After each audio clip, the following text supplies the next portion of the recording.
everyone, welcome back to the Mind of Sai Marie. Today we are exploring the power of place, indie authorship, and what it means to hold on to wonder and creative hope no matter where you are starting from.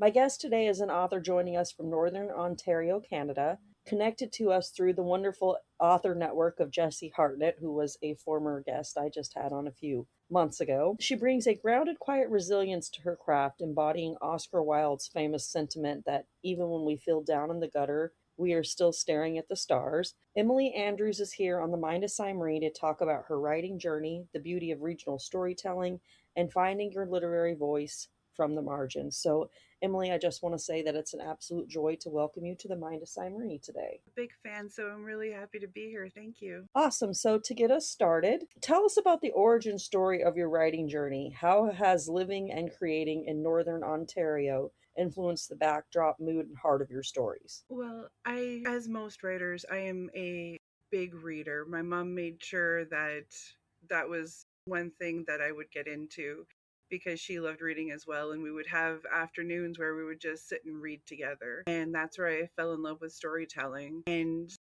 on a sadder note, I kind of lived in a household where being quiet was the norm. So this was a way that I could express myself without drawing attention to myself, if that makes sense. And it snowballed from there where writing became my happy place. And even, at my advanced age, it's still my happy place. As far as living in Northern Ontario, it's not my typical backdrop. Right now, I've found that I've been kind of placing dots all across the Canadian landscape. So my very first book was a memoir, and I was living in Calgary, Alberta at the time, so it was mainly set there.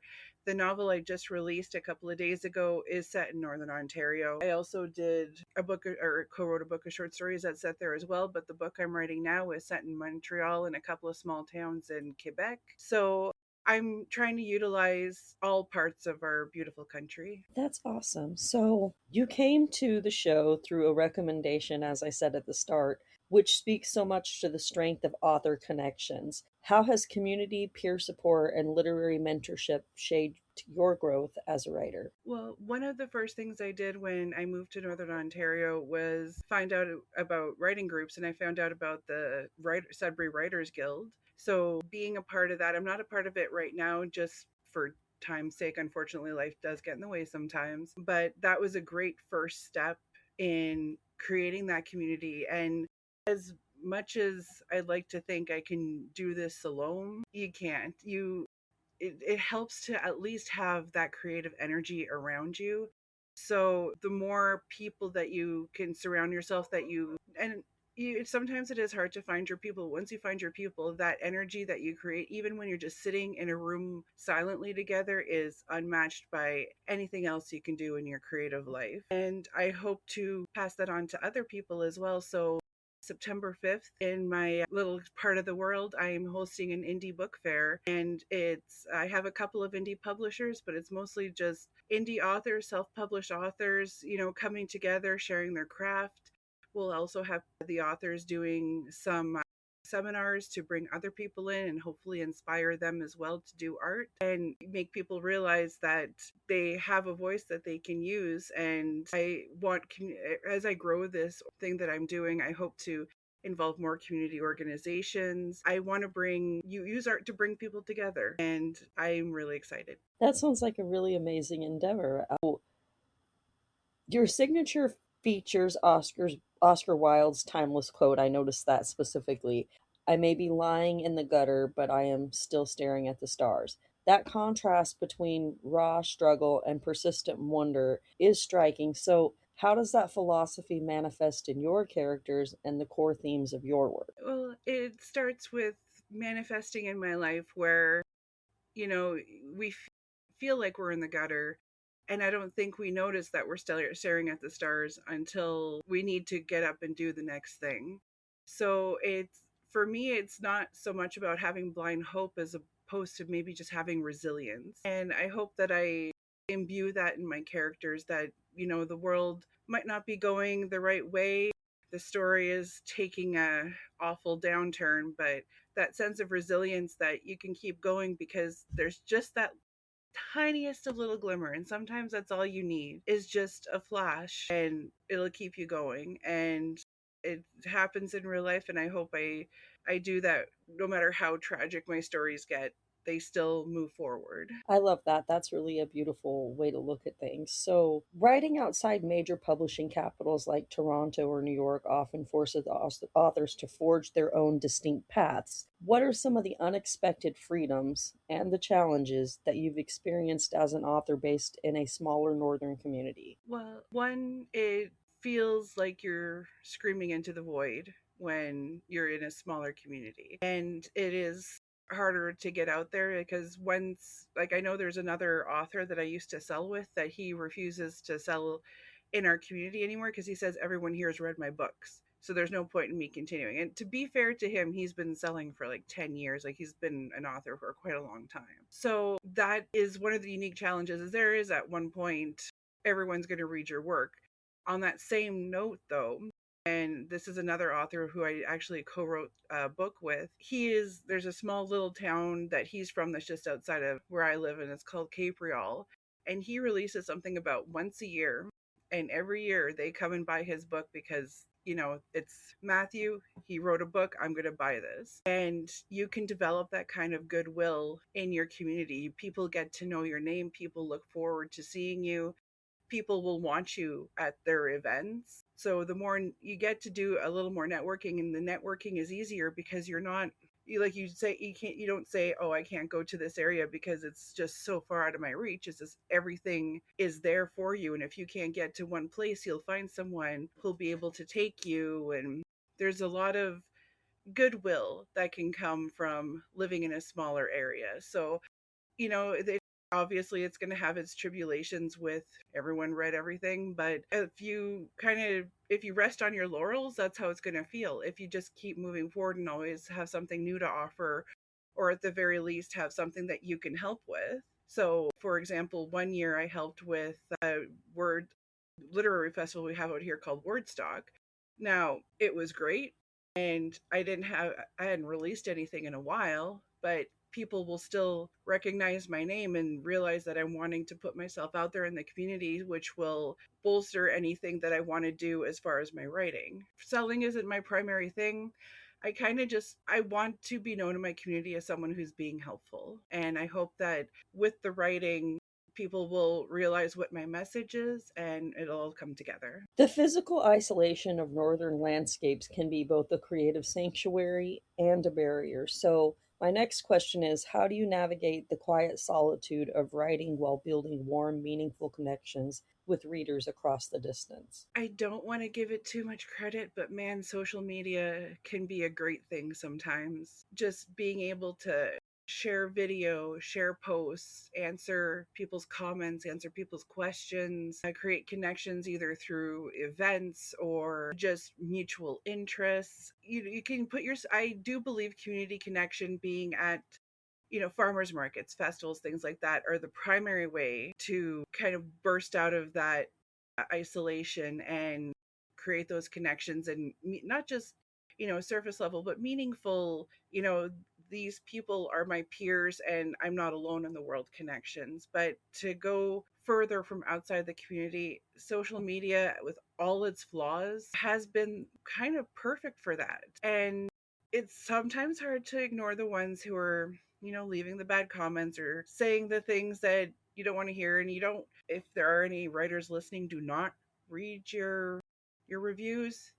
Those aren't for you, those are for other readers, so don't read them. It can become daunting and it can start to weigh heavy, but I think the benefit far outweighs any of those things that could bring you down with it. But again, don't want to give it too much credit because there are some major downfalls that can happen if you're not careful, unfortunately. That is true. And yesterday I just talked a little bit about social media and connection. So it's interesting that you are talking about this on the hill of that, because it's definitely one of those things where yes, it's beautiful in what it's allowed us to do as authors, but we also do have to be very aware of how it can isolate us at the same time. So what is meant to be the World Wide Web that connect us all has also put up these different types of kind of separations where when we go out in public, we're not necessarily interacting like we would have maybe 30 years ago. And bringing back to all of that, the book festivals and sharing your books and things like you've been talking about and just doing the mentoring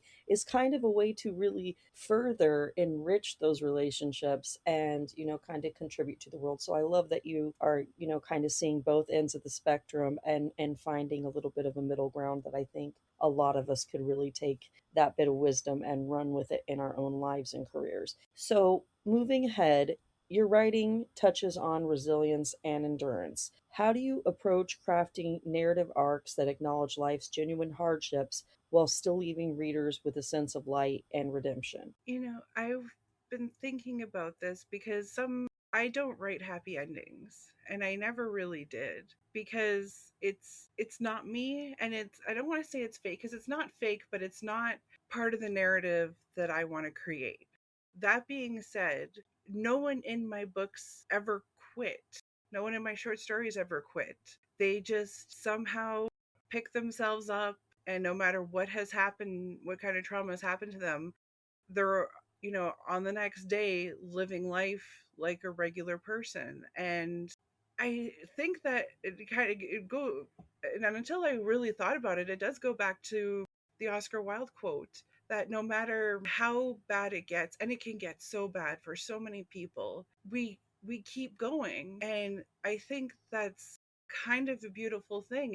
It brings a sense of awe. Like, we look for senses of awe for with the supernatural and with the unknown in space and things like that, but we need to find more of the awe in each other, and the awe of someone who went through the worst of the worst, and then they're getting up and getting their coffee at Starbucks the next day like nothing happened, is not inspiring, but it's an awe moment that we need to respect. And I know I'm maybe talking up my characters in my books a little too much saying it like that, but that's what I'm hoping, is that when someone reads it and they see it's a sad story, they see that the end was just an end. It wasn't conclusion. A lot of books bring you to a conclusion and tie everything up.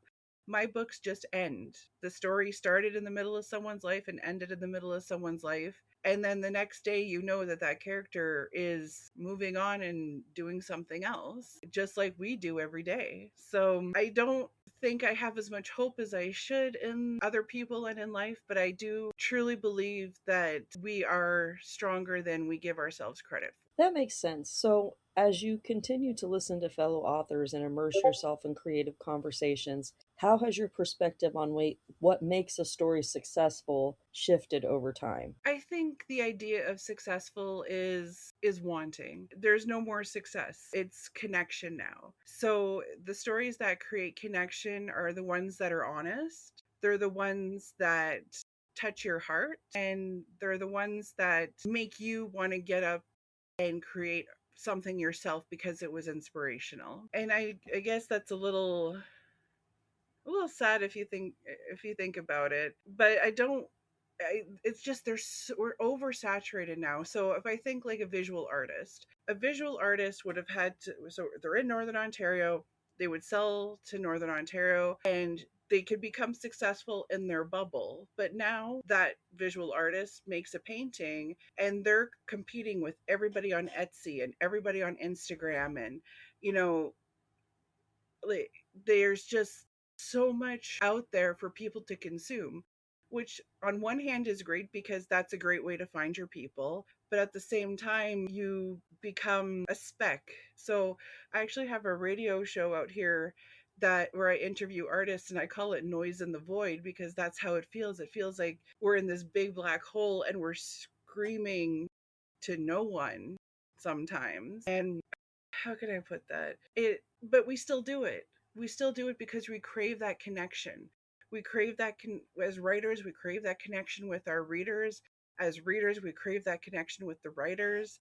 And if I could go on a side tangent, that's why AI art is not going to ever be that successful. I know it can help people when they're, trying to make a book cover or something like that, but the words and the things that people really want to hear, they want that from a human because they want to have that hand reaching out to them from over or through the pages. And so that's what successful looks like now. Your success is based on how you touched a person, not the money that you're making from it, not the notoriety that you're getting from it. Just from people are going to remember how you made them feel, not how much they, spent on your book. That is definitely true. So I just want to say thank you for sharing your insights today. And my last question is, if your journey as a writer were a message in a bottle sent out to an aspiring storyteller sitting in a quiet, overlooked town, somewhere feeling like their voice doesn't matter, what is the single truth that you hope stays tucked in their heart